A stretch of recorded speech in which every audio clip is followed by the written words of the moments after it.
What are some of Jehovah's moral standards? Notice the list of moral issues that we choose not to succumb to. At 1 Corinthians 6, 9 and 10, it says, "Or do you not know that unrighteous people will not inherit God's kingdom? Do not be misled. Those who are sexually immoral, idolaters, adulterers, men who submit to homosexual acts, men who practice homosexuality, thieves, greedy people, drunkards, revilers, and extortioners will not inherit God's kingdom." We must be firmly convinced that these moral standards of Jehovah are right and beneficial. Why can we have faith in these standards? To find out, find Isaiah 48-17. Here you will see we can have faith in God's standards because they always benefit us. Isaiah 48:17 says, "This is what Jehovah says, your repurchaser, the Holy One of Israel. I, Jehovah, am your God, the one teaching you to benefit yourself, the one guiding you in the way you should walk." Did you see the point? Jehovah is teaching us to benefit ourselves.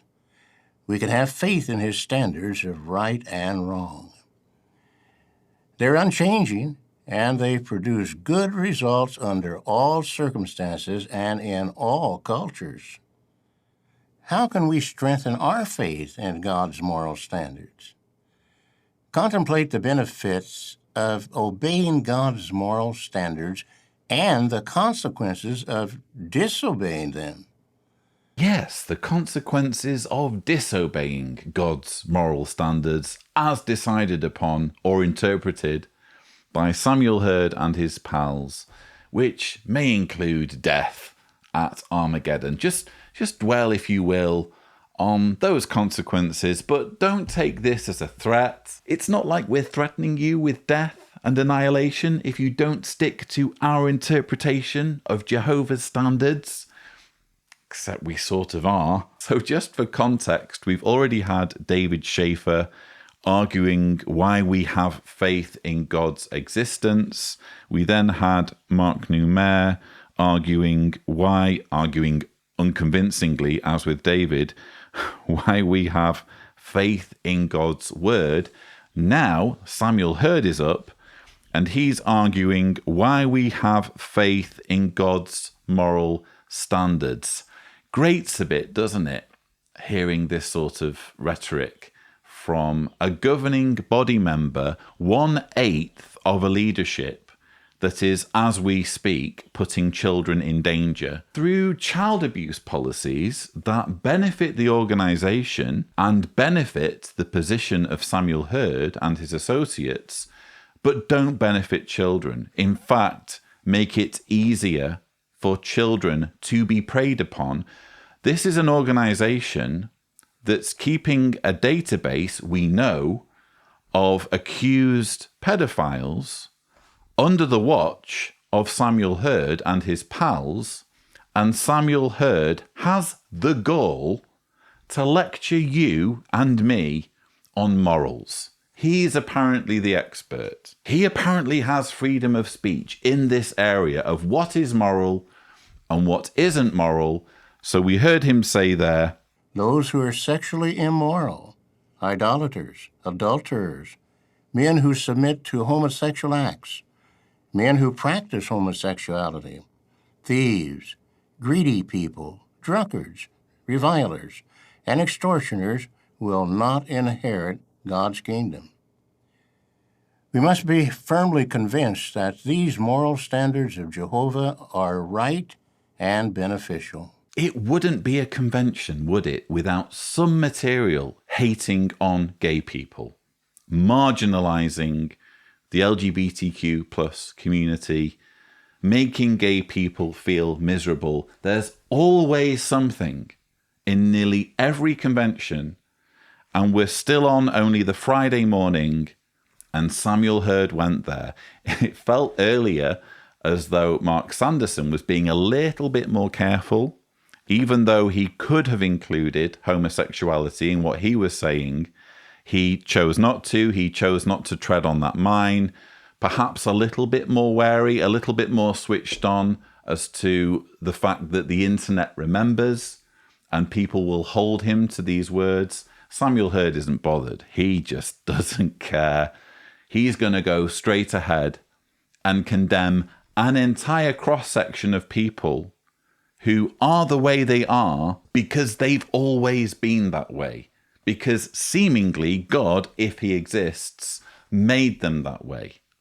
And yet we're supposed to respect an ideology that doesn't just marginalize them, doesn't just treat them as somehow second-class citizens, but actively calls for their destruction and annihilation if they don't change their lifestyle. Those are the sorts of morals that are apparently beneficial. Well, how does this benefit gay people?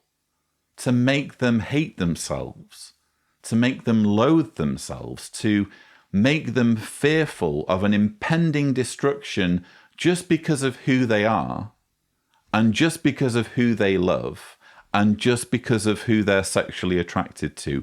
How is that moral?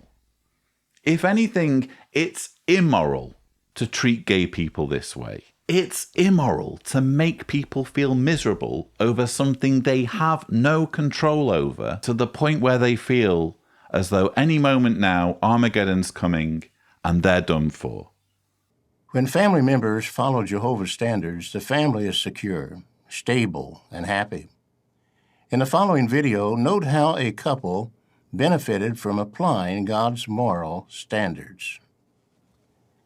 We met at a party when I was in the military. I was on the dance floor and I saw Frenchie, and I was like, oh, I'm gonna talk to this girl right here. The whole time we were just smiling at each other. This instant attraction, it was mutual. Gradually, we were living together. And a few months go by and things are going well. And then I find out I'm pregnant. And he left. I was shocked, though I shouldn't have been, but I was shocked. And truthfully, I was scared. Like, what am I gonna do now? I felt like a failure. And I kept asking myself, how did I let this happen? I knew that I had to be there and I wanted to be there. I just didn't know how. We prayed together for the first time as a couple. That was a Friday night. Saturday morning, we had a knock on the door. We decided to have a Bible study. They had us study the chapter on family life and marriage. At that moment, I knew that I wanted to have our relationship be honorable before Jehovah. You learn that Jehovah meant for marriages to be a permanent bond. The insecurities of every disagreement ending in a breakup or a divorce, all of that went away. We started to see Jehovah's training in practical ways. Just learning how to be a husband who respected and cared for his wife. We became partners, a team, a complement. And that was only because Jehovah taught us how to do it. Though it was difficult at the outset, we made that decision to dedicate our life to do Jehovah's will. We got baptized together.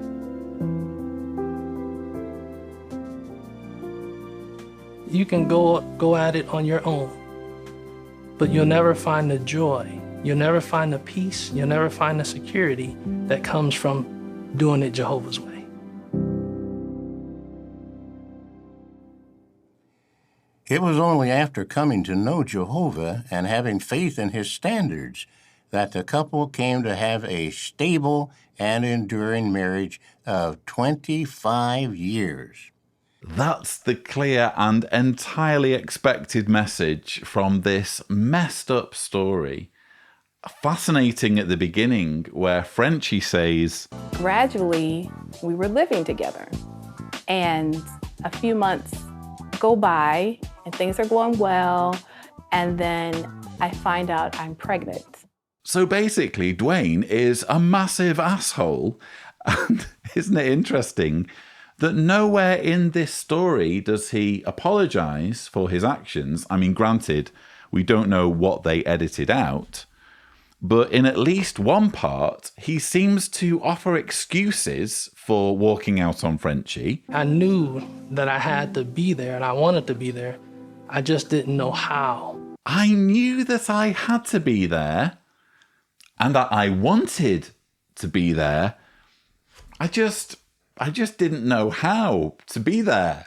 And not having a clue how to be there, there was only one other thing to do, of course, which was to stop being there. In other words, to leave. What a pathetic attempt at trying to explain such irresponsible behavior. We're talking about a new father walking out on the mother and child, and the best we've got is, don't know really, didn't really know what to do. What I really wanted to stay, but I didn't know how to, so off I went. You didn't want to stay though, did you?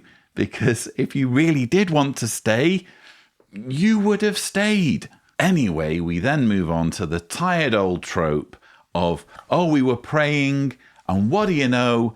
The next thing we know, there's a knock at the door. We prayed together for the first time as a couple. That was a Friday night. Saturday morning, we had a knock on the door. You hear this sort of story all the time. When it's not in the videos, it's in the publications. And I've heard from ex-Mormons, by the way, that there are similar stories in their religion.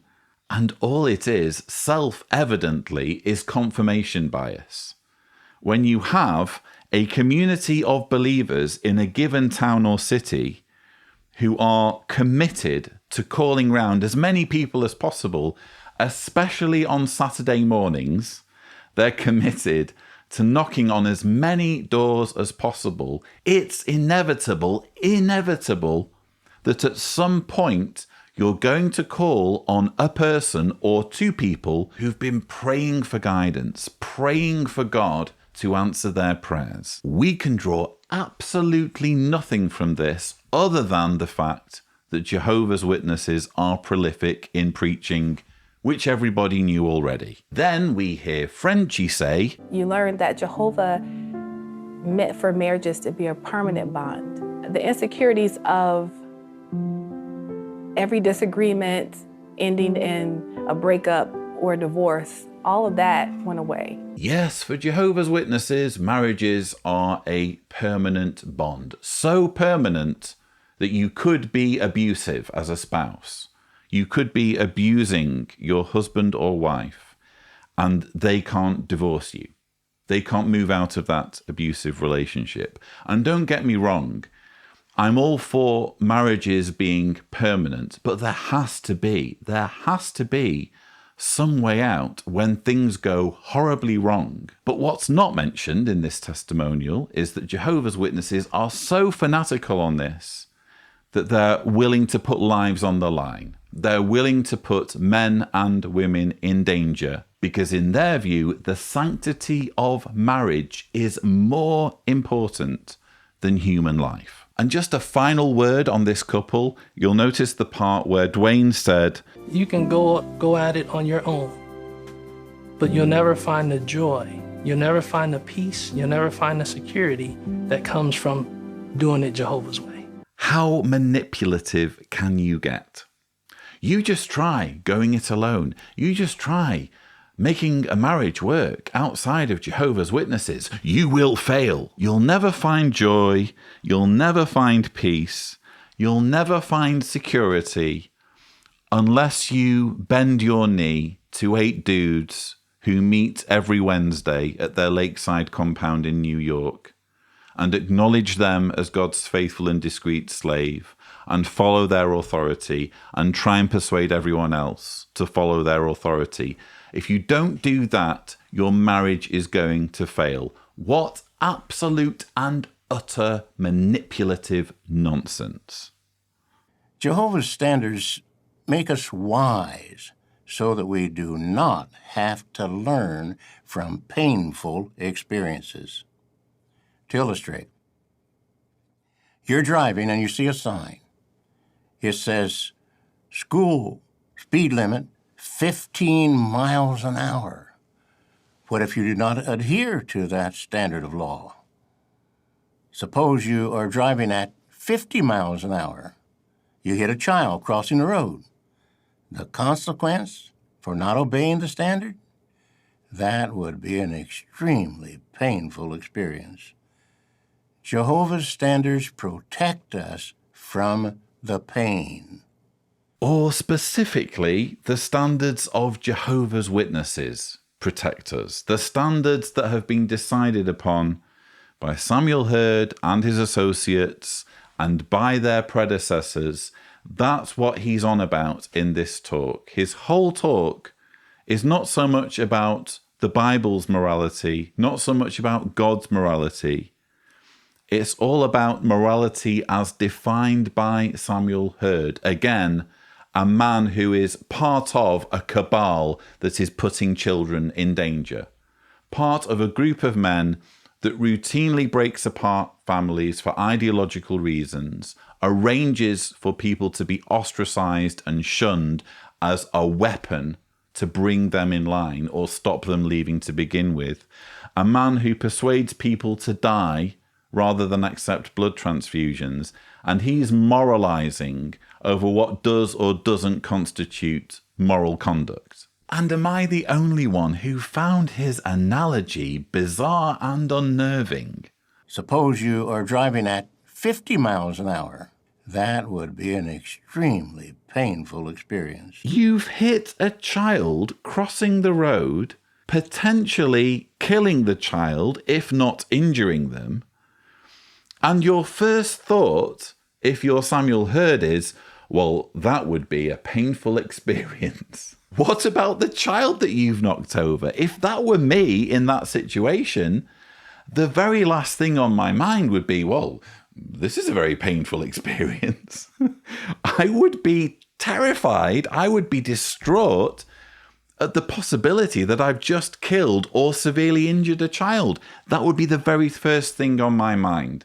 But apparently not for Samuel Hurd. What the hell? Not to read too much into it, but am I the only one who finds this analogy and the way he tells it quite telling? If Samuel Hurd were in this situation where he's injured or killed a child, apparently his first thought would be, well, this is a painful experience for me. Maybe I'm nitpicking, maybe it's just me, viewers. Again, maybe I'm reading way too much into this. But I feel this could be yet another example of what happens when the delusion of the governing body and their twisted view of the world and of people clashes with their narcissism, with their need for attention. If you put them in front of the camera enough, if you shove a microphone in their face enough, they're gonna say stupid things that reveal the way their minds work.